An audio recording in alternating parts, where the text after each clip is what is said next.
বেশ্যাদের নিজের ইচ্ছাগুলোকে নিজেকেই পূরণ করতে হয়। নিজের ইচ্ছাগুলো যদি নিজে পূরণ করতে অসমর্থ হই, তবে অন্য কেউ সেটা কি করে করবে?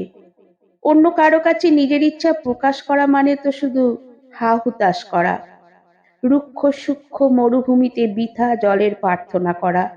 আর তাই আমি আজ আমার ইচ্ছাকে সম্মান দিই তীব্রভাবে।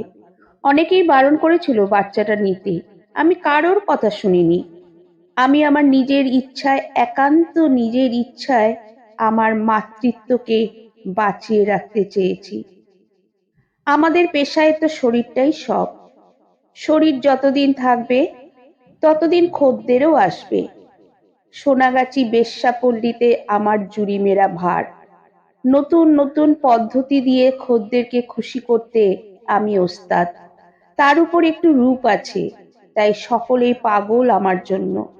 তবে সবসময় ওই বেলুন দিয়ে কাজ করি, কি জানি কখন আবার এইডস না হয়ে যায় সেই ভয়ে। কত রকম মানুষের সাথে আমাদের সহবাস করতে হয়, তার তো কোনো ঠিক নেই। এইভাবেই দিনগুলো কেটে যাচ্ছিল বেশ্যাপল্লীতে। কিন্তু কিছুদিন থেকে বড্ড শরীর খারাপ করছে, গাটাও গুলিয়ে উঠছে, মাথা ঘুরছে, কোনো খাবার মুখে তুলতে ইচ্ছে করে না। আর খদ্দের এলেও তাদের সাথে বিছানায় যেতে ইচ্ছা করে না। কিন্তু যেতে তো হবেই, না হলে পয়সা পাবো কোথায়, খাওয়া জুটবে কি করে? সেদিন পরপর দুটো খদ্দেরকে মিটিয়ে এলাম কমলি মাসির কাছে। শরীরের সব অসুবিধার কথা খুলে বললাম। মাসি, চল না ডাক্তারের কাছে যাই, আর কদিন শরীরে রোগ পুষে রাখবো বল? সকালে গেলাম ডাক্তারের কাছে। চেক আপ করে আমার হাতে ছোট্ট একটা জিনিস দিয়ে বলল, বাথরুমে গিয়ে তোর প্রস্রাব 2 ফোঁটা এর মধ্যে দিবি, দিয়ে দেখবি কটা দাগ উঠেছে, একটা না দুটো। তারপর ওটা এনে আমাকে দিবি, বুঝলি? যা এখন বাথরুমে। দুরু দুরু বুকে গেলাম ছোট জিনিসটা হাতে করে বাথরুমে। ডাক্তারের কথা মতো 2 ফোঁটা ফেলে দিতেই দেখলাম দুটো দাগ দেখা দিল। বুকটা কেমন যেন হু হু করে উঠল। চোখের সামনে অন্ধকার ঘনিয়ে আসতে লাগলো। কোনো রকমে নিজেকে সামলে ফিরে এলাম। ডাক্তারবাবুকে দিলাম ছোট্ট জিনিসটা। দেখেই ডাক্তারবাবু বলল, শোন মেয়ে, তুই মা হতে চলেছিস, তুই সন্তান ধারণ করেছিস। শুনে আমি থপ করে বসে পড়লাম। কি করে সম্ভব এটা? আমি তো সব সময় বেলুন দিয়েই কাজ করি। তবে কি কোনো বেলুন ফুটো ছিল বলেই কি আমার বাচ্চা চলে এলো? আমি মা হতে চলেছি, আমি মা হব, বেশ্যা আবার মা। তবে মনে মনে কোথাও যেন একটা আনন্দ হচ্ছিল মা শব্দটা শুনে। এমন সময় কমলি গেল ডাক্তারের সাথে কথা বলতে।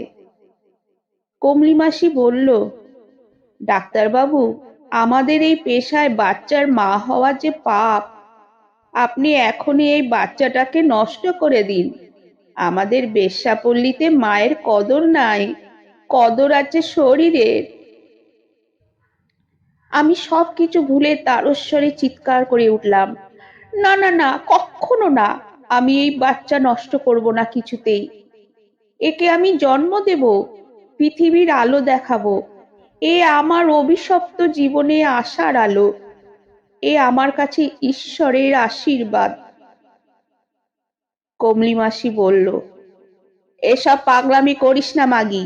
তুই কি জানিস কোন বাবুরে বাচ্চা?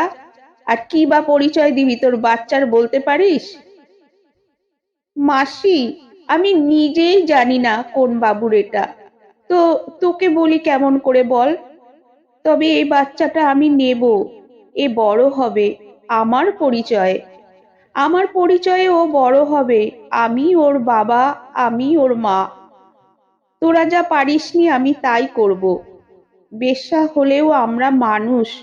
নারীত্ব তো সার্থক হয় মাতৃত্বে। শুধু পেটের দায়ে আমাদের শরীর দিতে হয়।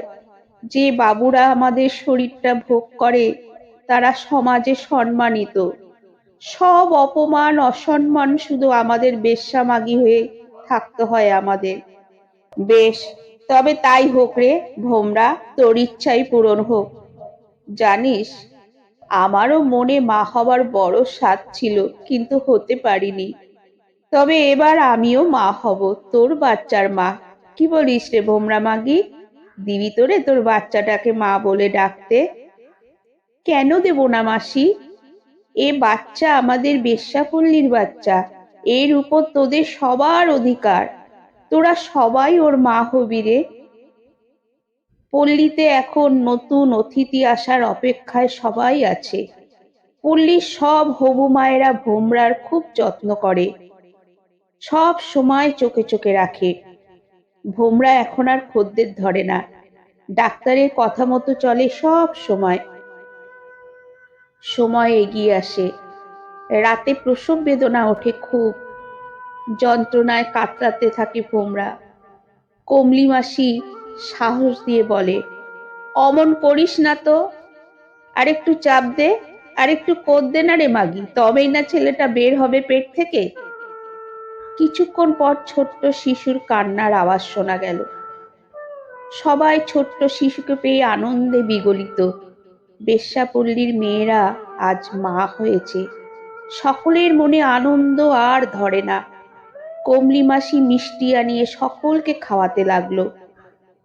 ভোমরা তার বুকের অমৃত সুধা বাচ্চাকে খাওয়াতে খাওয়াতে বলে উঠল, জানিস মাসি, এই বুকে না জানি কত বাবু মুখ দিয়েছে, কিন্তু কোনোদিন এত তৃপ্তি পাইনি যে তৃপ্তি আজ পেলাম। এ এক পরম তৃপ্তি রে মাসি, সুখ শান্তি যা ভাষায় প্রকাশ করা যাবে না। সত্যি নারীত্বের প্রকাশ মাতৃত্বের মধ্যেই, আর কোনো কিছুতেই নয়। ভোমরা বাচ্চার নাম রাখলো আলো। আমাদের এই অন্ধকার জীবনে বেশ্যাপল্লীতে এ নিয়ে এলো নতুন আশার আলো।